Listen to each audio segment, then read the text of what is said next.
नमस्कार, आप देख रहे हैं CNBC आवाज। मैं हूं मनीषा गुप्ता। और मंडियों में जिस तरह की खबरें आ रही हैं और जो लेटेस्ट नंबर्स हैं, दलहन, तिलहन और चावल, इन सभी के प्राइसेस MSP के नीचे फिसल गए हैं। सिर्फ गेहूं और कॉटन MSP के ऊपर हैं। और क्या अब आगे यहां पर बाजार इसको रिएक्ट करता हुआ नजर आएगा? ये गिरावट इंडस्ट्री के लिए क्या राहत है या फिर आफत है? ये सब बताने के लिए हमारे साथ जुड़े हैं एग्री कमोडिटी एक्सपर्ट राजेश पहाड़िया। राजेश पहाड़िया जी के आप कैसे देखते हैं? चावल से ही अगर हम शुरुआत इस पे कर लें, हमने देखे हैं प्राइसेस में लगातार गिरावट है। जो भी नंबर सरकार की तरफ से आते रहे हैं वो यही दर्शाते हैं, फसल बेहतरीन है, सरकार के पास जो प्रोक्योरमेंट है वो रिकॉर्ड हाइज पे है। एक्सपोर्ट के नंबर्स कुछ बेहतर होते हुए जरूर नजर आए हैं, लेकिन उसके बावजूद प्राइसेस में बिल्कुल रिस्पाइट नहीं है। कैसे देखते हैं आप current levels to begin with? नमस्कार मनीषा जी। अगर आप ध्यान दें तो हम लोग जुलाई से इसके बारे में बात करते आए हैं। प्रोडक्शन का नंबर राइस का बहुत बहुत एग्जॉर्बिडेंटली हाई हुआ है।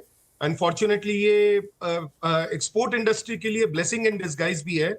और आज की तारीख में अगर आप बोलेंगे कि भाई कि प्राइसेस डाउन है, तो उसका मेजर रीजन मैं यही बोलूंगा कि अबंडेंट सप्लाई है from the all different angles, चाहे वो FCI का हो, चाहे ओवर प्रोडक्शन हो। आज जो पैडी का जो प्रोक्योरमेंट FCI का नंबर है वो 296% then more than the buffer norms है।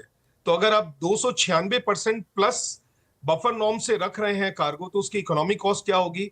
और उसके बाद में हम लोगों ने उसको एक्सपोर्ट के अंदर में जब बैन सितंबर अक्टूबर में खुला, उसके बाद में प्राइसेस आपने देखा होगा कि लगातार गिरावट की ओर रही है। कारण सिंपल एक ही है, over supplies even bye Pakistan, जो कि 5 मिलियन टन करता था, उन्होंने 7 मिलियन टन का नंबर दिया है। वियतनाम अगेन जो करीबन 12-13 मिलियन था, वो बढ़ के उसकी जो क्वांटिटी है 15 मिलियन टन की आ रही है। वियतनाम जो हम लोगों का एक वो डार्क हॉर्स बन के आया है, वो सबसे बड़ा कंपटीशन दे रहा है आज की तारीख के अंदर में थाईलैंड। तो मुझे लग रहा है कि भी कि यहाँ पे इंडिया में एक बार जो ओवर सप्लाई हुई है, वो उसके प्राइसेस के गिरने के मेजर कारण हुए हैं। प्लस आपने भी देखा होगा छत्तीसगढ़ के जो पैडी के टेंडर हुए हैं, वो प्राइसेस 40 मिलियन टन पैडी अगर बाजार में आएगी तो ये एडिशनल सप्लाई है, and that will be again जो प्राइसेस को है एक थोड़ा सा डाउन ट्रेंड की तरफ ही ले जा रहे हैं।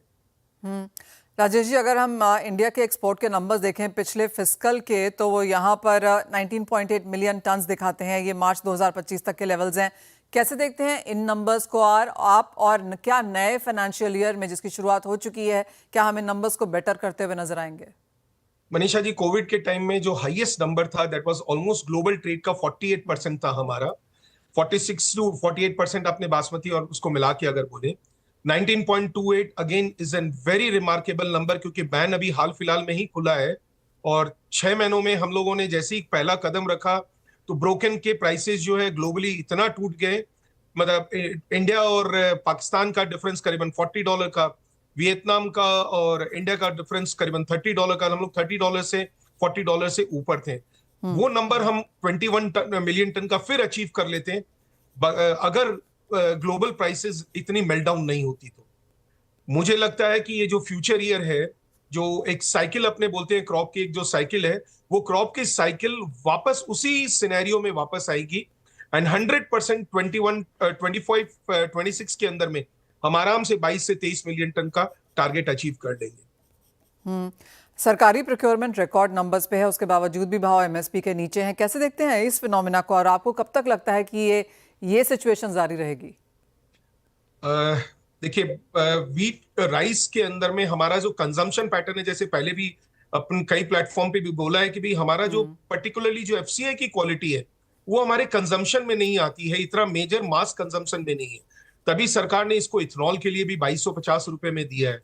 अब 2250 में अगर आप इथेनॉल में दे रहे हैं, तो आप ये समझ सकते हैं कि क्या इकोनॉमिक कॉस्ट का डिफरेंस और क्या प्राइसेस में हम लोग इसको डाउन ट्रेंड पे लेके चल रहे हैं। नंबर 1। नंबर 2, अगर आप बोलेंगे कि भी ये प्रोसेस जो है नेक्स्ट क्रॉप साइकिल तक, तो मुझे नहीं लगता है कि ये वापस स्टेबलाइज होगा। प्राइसेस इसी हिसाब से ही डाउन ट्रेंड की तरफ में रहेगी। जितनी सप्लाईज अपने FCI की प्रोक्योरमेंट की PDS की आएगी मार्केट के अंदर में, वो बाजार को मेल्ट डाउन करके रखेगी। Rajesh ji, just to get a sense on prices globally, of course नजर आता है कि चावल के प्राइसेस किस तरह से यहाँ पर गिरे हैं। इंडियन मार्केट्स में और ग्लोबल मार्केट्स में भी अगर आप बता सकें, कैसा पिछला फाइनेंशियल ईयर रहा है in sense of price decline, और अब यहाँ से क्या एक्सपेक्टेशन है? ये रॉक बॉटम है Manisha ji, to be honest with you, because इससे नीचे हम कॉस्ट के नीचे थोड़ी कोई बेच पाएंगे, और क्यों बेचेंगे हम, नंबर वन। फिर उसके बाद में अगर आप ग्लोबल प्राइसेस की देखें तो आपको एक फिगर, एक तो अपने को बेंच बॉलमार्क फिगर लेना पड़ेगा कि मेरी पैडी की प्राइस ये है, चाहे कितनी ही सब्सिडी एफसीआई दे दे या गवर्नमेंट ऑफ इंडिया दे दे, एक पर्टिकुलर टाइम, एक बॉटम लाइन तो होना ही पड़ेगा प्राइस का। ग्लोबल प्राइसेस आज की तारीख में बैन खुलने के बाद में ऑलमोस्ट 18 to 20% करेक्ट हुआ है Pakistan, Vietnam, Thailand and other origins का। मजे की बात यह है कि जो ट्रेडिशनल इंपोर्टर होते थे उनको इतना सस्ता चावल मिला कि उन्होंने अपनी जो प्रीमियम वैरायटी होती थी उनकी, उसको एक्सपोर्ट के कोटे में देना स्टार्ट किया है। लाइवली एग्जांपल है बांग्लादेश, 18,450 टन का एक कोटा उन्होंने अपनी स्पेशल वैरायटी है उनकी, जो कि अपने इंडिया के अंदर में जिसको जोहा बासमती, सेमी प्रीमियम बासमती बोलते हैं, वो कोटे में अलाउ किया है। उसका रीजन सिंपल ही है, क्योंकि उनको सस्ते में चावल मिला, उनकी चावल की जो डेफिसिट थी वो पूरी हुई टेंडर के अंतर्गत, उनको बहुत सस्ते में मिला, G2G में बहुत सस्ते में मिला, तो उन्होंने ये एडिशनल क्वांटिटी जो उनकी सरप्लस हुई उसका प्रीमियम वो लोग कमा रहे हैं। प्राइसेस का करेक्शन यहां से मुझे ज्यादा नजर नहीं आ रहा है, because Pakistan is over, Pakistan की क्वांटिटी अभी खत्म हो चुकी है। वियतनाम महीने 2 महीने के बाद में वापस हार्वेस्टिंग में आएगा, तब पता चलेगा। तब तक इंडिया के लिए जो बेस्ट टाइमिंग है अभी सेलिंग का, वो अपने मई से लेके जून जुलाई तक का टाइम रहेगा इसका। एक फाइनल सवाल राजेश जी, और ये सरकार की पॉलिसीज को लेकर है। काफी कुछ जो इस इंडस्ट्री में आड़े आ रहा था वो हमने पिछले फाइनेंशियल ईयर में निकलता हुआ देखा है। क्या कुछ चीजें अब यहाँ पर स्मूथ हैं, और यहाँ से अब क्या एक्सपेक्टेशंस है इंडस्ट्री को सरकार से? मैं आपका भी बहुत बहुत धन्यवाद देना चाहूंगा इस पर्टिकुलर चीज के लिए, जिसके लिए आपने हम लोगों की वोकल पॉइंट बन के काफी चीजें, काफी इंफॉर्मेशन आपने आगे पास ऑन भी करी, and you have been very very modest about all this things. And यहाँ से और कुछ ज्यादा डिमांड नहीं है, जो चल रहा है उसको स्थिर रूप से चलने दीजिए। ओके, तो no news is good news, जो चल रहा है बस उसको भी चलने दिया जाए तो इंडस्ट्री के लिए बेहतरीन है। राजेश जी एज ऑलवेज बहुत शुक्रिया साथ जुड़ने के लिए, आपका समय अप्रिशिएट करते हैं, और वो सारे ऑफकोर्स तर्क भी सामने रखने के लिए। वेल, ये तो बात हुई चावल की, जहां पर जैसे राजेश जी हमें बता रहे हैं कि रॉक बॉटम पे प्राइसेस हैं और यहां से सिर्फ अपसाइड ही एज ऑफ नाउ बनती हुई नजर आ रही है। लेकिन जहां तक सरसों की बात है, कंसर्न्स यहां पर भी हैं। हमारे साथ मोपा के जॉइंट सेक्रेटरी अनिल छतर जी जुड़ चुके हैं। अनिल जी नमस्कार, कैसे देखते हैं आप यहां पर अब प्राइसेस? बिकॉज इंडस्ट्री को चिंताएं हैं, और जैसे चावल में राजेश जी बता रहे थे, सरसों में भी आपको लगता है कि हम बॉटम के आसपास हैं? ने खरीदी चालू कर दी है। हरियाणा में नाफेड ने 1,80,000 टन माल खरीदा है। अदर संस्था है, NCCF है, हाफेड है, HSWC है, टोटल मिला के 7 लाख टन की बाइंग हुई है। तो यहाँ तो सपोर्ट मिल रहा है मस्टर्ड को, और मार्केट में 5,950 के सामने मंडी में भी 56-5700 मस्टर्ड बिक रही है। तो फार्मर को पैसा मिल रहा है। प्लांट को डिस्पैरिटी ओनली DOC को लेकर है, मस्टर्ड DOC को लेके, उसकी पैरिटी नहीं लग पा रही है DDGS को लेके, वरना ऑयल की डिमांड बराबर है, ऑयल बिक रहा है इस समय तक। गर्मी पड़ने के बाद हो सकता है डिमांड कम पड़े मई में, लेकिन इस समय तो डिमांड है। तो मुझे तो मस्टर्ड में अभी ऐसा कुछ नहीं लग रहा। अभी डिमांड एंड सप्लाई के हिसाब से अराइवल है 7 से 8 लाख बैग महीने की, पर डे की अराइवल है, और इतना ही माल नाफेड के अंदर भी जा रहा है। तो कोई प्रॉब्लम वाली बात अभी मस्टर्ड में नहीं है सब। अनिल जी, अब यहाँ से प्राइसेस फिर कैसे नजर आते हैं? जैसे आप कह रहे हैं कि स्टेबिलिटी है, डिमांड सप्लाई आमने सामने यहाँ पर मिल रही है, आगे से अब यहाँ से किस तरह की रेंज आप बनता हुआ फिर देखते हैं? मेरे को लगता है कि अभी जयपुर का भाव 6,300 से 350 रुपया है। इसमें मई के बाद में कहीं ना कहीं भी करेक्शन आना चाहिए, बढ़ने की जगह नहीं है। डिमांड 10 मई के बाद कम होगी, और इस पे MSP पे भी खरीद 30 मई के आसपास में रुक जाएगी। तो मुझे लगता है कि इसमें 200-300 रुपए निकलने की बात है, आगे जाके तेजी का माहौल नहीं बनता इसमें। और सीजन जैसे हम हमेशा देखते भी, हाँ जी, सीजन पे तेजी आ भी चुकी है। एक बार सीजन पे जो 1 महीने के अंदर 5 से 6% की तेजी देखने को भी मिल चुकी है इसमें। एब्सोल्युटली। अनिल जी, जैसे आपने कहा कि मई जून में यहाँ पर ऑफ कोर्स कुछ गिरावट देखने को मिलेगी, और ऐसा हम देखते भी हैं, गर्मियों में सरसों की मांग थोड़ी सी कम हो जाती है। तो अगर अगले 2 क्वार्टर्स यहाँ पर कमी के देखें, बारिश आते आते आपको लगता है कुछ सपोर्ट यहाँ पर आएगा, या फिर जैसे आपने कहा कि यहाँ से 200-300 रुपए की गिरावट के साथ ही काम होगा? नहीं, 15 मई से और 15 जून के बीच में मुझे ऐसा लगता है कि 200-300 रुपए की गिरावट मस्टर्ड में देखने को मिलेगी, और डिमांड भी कम हो जाएगी, और सामने सीजन भी चालू हो जाएगा आपका दूसरे आइटम का। तो मुझे नहीं लगता कि इसमें तेजी का माहौल बनेगा। बारिशों में देखते हैं डिमांड लौटता हुआ, वो जुलाई, वो उसमें अभी टाइम है। तब तक फिर हमारे पास में क्या है कि गवर्नमेंट के पास 18 लाख टन सोयाबीन है, मस्टर्ड की खरीदी 15 लाख टन के आसपास हो जाएगी, 6 लाख टन पुरानी सरसों पड़ी हुई है, 13 लाख टन मूंगफली है, तो शायद बारिश के टाइम पे ये सामान काम में आएगा, ये चीजें काम में आएगी सब। Point taken. बहुत शुक्रिया अनिता जी साथ जुड़ने के। तो जैसे उन्होंने कहा 8 लाख टन सरकार के पास सोयाबीन है, 15 लाख मस्टर्ड है, 13 लाख उनके पास मूंगफली भी पड़ी हुई है। तो क्लियरली काफ़ी कुछ यहाँ पर है और प्राइसेस ऊपर जाएंगे इसके चांसेस यहाँ पर थोड़े से कम ही नज़र आते हैं। वेल, एक एरिया जहाँ पर लगातार कंसर्न्स बनती रही हैं वो यहाँ पर ऑफकोर्स दालें हैं। हमारे साथ जेएलवी एग्रो के अब जुड़ चुके हैं यहाँ पर। आपको कैसा लगता है, किस तरह के प्राइसेस यहाँ पर देखने को मिल सकते हैं? मनीषा जी नमस्कार। अभी 1 घंटा पहले ही सरकारी एक आंकड़ा आया है कि सरकार ने 3.92 लाख टन तुअर प्रोक्योर की है। और सरकार ने मार्केट को और सभी किसानों को ये अश्योर किया है कि वो 100% तुअर का प्रोक्योरमेंट करेंगे, सभी पल्सेस का, स्पेशली चना, तुअर, मूंग और मसूर। इस मार्केट की जो इंपोर्ट में बड़ी मात्रा में इंपोर्ट हुई और लोकल प्रोडक्शन अच्छा रहा, इसलिए पल्सेस के प्राइसेस अभी हाल फिलहाल तो मुझे लगता नहीं कि बाजारों में कोई तेजी आएगी। और जिस प्रकार से सरकार ने अपनी प्रतिबद्धता दिखाई है कि हम बाजार को, पल्सेस को प्रोक्योर करेंगे एमएसपी पे, तो लॉन्ग टर्म पे मुझे लगता नहीं कि मार्केट में कोई बहुत बड़ी तेजी आएगी। लेकिन हाँ, चने में जो थोड़ी मुझे न्यूज आ रही थी कि सरकार को जो एक्सपेक्टेशन थी, क्रॉप उतनी बड़ी नहीं आई है और उनका प्रोक्योरमेंट भी बहुत बड़ी क्वांटिटी पे नहीं हुआ है अभी तक। जहां तक मुझे अंदाजा है 20-22 हजार टन के आसपास सरकार ने नाफेड और एनसीसीएफ ने प्रोक्योर किया है। तो चने पे हो सकता है कि 1 आध महीने बाद थोड़ी बहुत तेजी आए, पर ये भी तेजी बहुत बड़ी तेजी नहीं होगी, 2-3 रुपए किलो की तेजी होगी। और ओवरऑल पल्सेस में बड़ी मात्रा में इंपोर्ट और अच्छा प्रोडक्शन होने के कारण बाजार स्टेबल रहेंगे और स्लाइटली थोड़े से एमएसपी के आसपास रहेंगे। थोड़ा बहुत अगर एमएसपी के ऊपर चले जाएं तो अलग बात है, बट लॉन्ग टर्म पे मुझे लगता नहीं कि दालों में कोई बड़ी तेजी देखने को मिलेगी। विवेक जी, आपको लगता है कि जिस तरह के इंपोर्ट्स हमने पिछले कई सालों में आते हुए देखे हैं वो शायद इस साल यहाँ पर एब्सेंट रहेंगे, या फिर जिस तरह से सरकार की खरीदारी नहीं हुई है वो इंपोर्ट्स हम फिर से बनता हुआ देखेंगे? देखिए मनीषा जी, ये अभी नेक्स्ट 1-2 महीने दालों की खपत कम रहती है और 2 महीने बाद जब त्योहारी सीजन स्टार्ट होते हैं तब बाजार की एक जो चाल है वो समझ में आती है। पर मुझे लगता है कि इंपोर्ट तो निश्चित रूप से होंगे और वो होते रहे हैं। क्वांटिटी थोड़ी कम हो सकती है। सरकार का जो ध्यान था, जो येलो पीस जो उन्होंने खोला था, उसका मुख्य उद्देश्य था बाजारों को एक फ्लैट रेट पे रखना और उस पर बहुत हद तक कामयाब रही। अभी अगर ये इसी कंडीशन पे रहे तो मुझे लगता है कि सरकार यही चाहेगी कि बाजार स्टेबल रहे और वो इंपोर्ट पे रिस्ट्रिक्शन लाने के बिल्कुल मूड पे नहीं है, क्योंकि हमारी आबादी बहुत बड़ी है और थोड़ा भी बाजार का प्रोडक्शन अगर कम होता है तो प्राइसेस बहुत तेजी से बढ़ती हैं। तो मुझे लगता है सरकार ने एक बहुत क्लियरली एक मैंडेट दे के रखा है कि हमको प्राइस किसी भी हाथ में इन्फ्लेशन नहीं बढ़ने देना है। और शायद इसीलिए इन्फ्लेशन पिछले 3 महीने से या 6 महीने से 2.6 लेवल पे है, 2.69, जो बहुत न्यूनतम स्तर पे है और वो अपने सरकार अपने उद्देश्य में सफल होती दिख रही है। विवेक जी, अगर पिछला साल देखें तो इंपोर्ट रिकॉर्ड लेवल पे था, डबल होता हुआ देखा था हमने 2023 से। अब इस साल में ऑफ कोर्स आत्मनिर्भरता का तो एक बहुत बड़ा चैलेंज है, वो शायद हम बहुत ही लंबा समय है उसमें आगे जाते हुए, लेकिन 2025 में सेल्फ सफिशिएंसी, इंपोर्ट बढ़ना पिछले साल के नंबर्स के हिसाब से इस साल कैसे देखते हैं फिर आप? देखिए मनीषा जी, वो आपने जो सवाल पूछा वो वहाँ पे वाकई में अभी थोड़ा उसमें बहुत जल्दी है कुछ बोलना।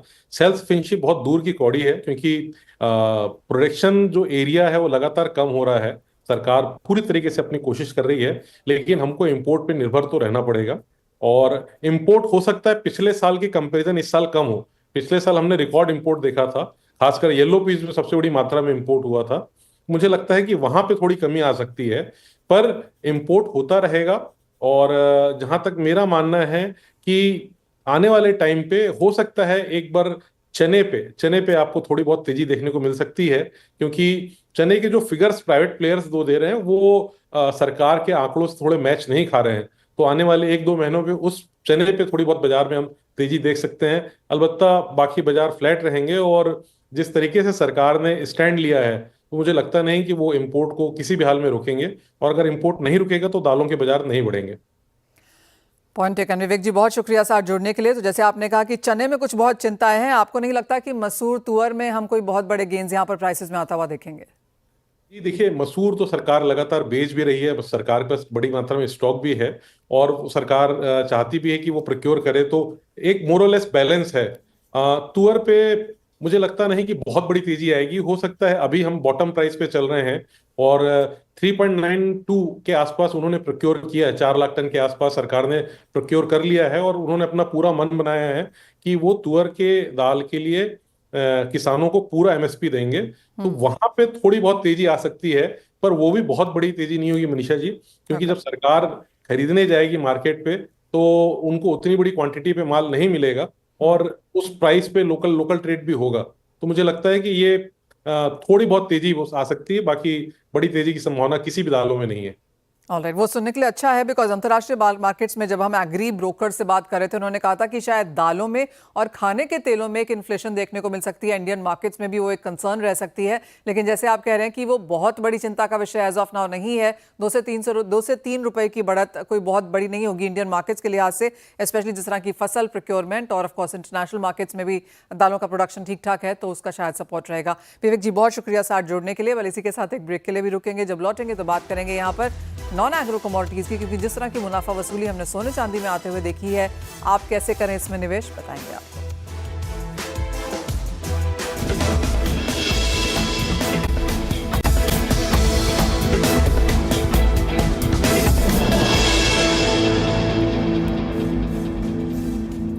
स्वागत है आपका। हमारे साथ अब रवि देवरा हैं कुंवरजी ग्रुप से और नवीन माथुर हैं आनंद राठी से। आप दोनों का कार्यक्रम में स्वागत है और डिफिकल्ट डेज कंटिन्यू। नवीन, कैसे देखते हैं आप अब गोल्ड प्राइसेस को? 3500 डन और उसके बाद जिस तरह की मुनाफा वसूली आई है, क्या करें निवेशक? Manisha, thank you very much. क्या बात करें गोल्ड और सिल्वर की। मतलब 27 to 26 times high this year and we are just in the 4 months of the calendar year. Last year 41 times new highs. Lakh तकरीबन टच करा ही था गोल्ड ने, means it was the highest at around I would say 500 रुपया शायद कम रहा कल शाम के सेशन में from the all time high. It touched around 99,400 rupees per 10 grams yesterday. So मुझे लगता है कि थोड़ा मुनाफा वसूली लगती भी थी at high levels. Some of the positive sentiments have built up for the rally to continue. And I would say कि trend जो है मनीषा वो फिर भी bullish ही है. Profit booking हुई है. कुछ fundamental factors जो कल जैसे थोड़ा सा softer stance of the US administration for China in terms of trade tariffs. Dollar भी थोड़ा हद तक appreciate हुआ, although it is down by around 9% from the start of this particular year.